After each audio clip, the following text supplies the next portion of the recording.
I was looking and I recently came across Papercraft masks. At least that's what I think they're called. It's basically a cut and glue by numbers that results in a three-dimensional low poly mask that can be super elegant and relatively low cost. Steve Wintercroft on Etsy put this mask plan together. I think he did a great job both with the instructions and the design of the skull. And anytime I could shed some light on a creator that's doing something cool, I want to do that. It's a great mask, and if it's something that you want, it's definitely fulfilling to build. Highly recommend checking out his plans or any other plans on Etsy.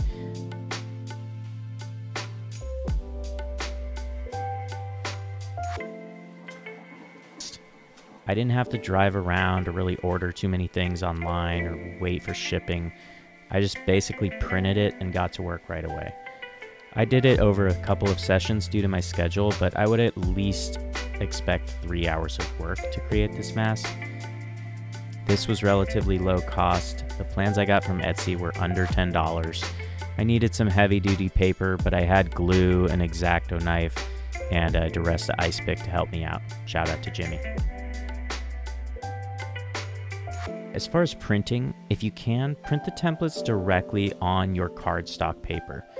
If you only have printer paper to work with, the instructions tell you to spray glue it on, but after doing another mask off camera, I really feel like if you can print it on a heavy stock directly, you'll have a better time.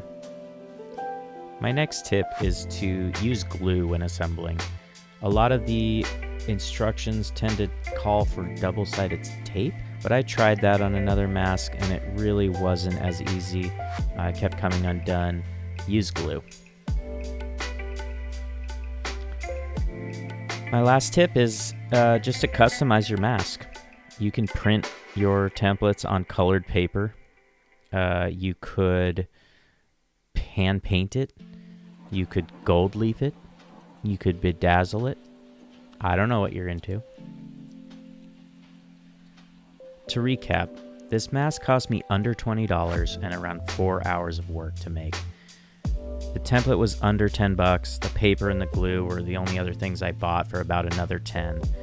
I guess I did end up adding gold leaf later, but I'm not about to look for a receipt.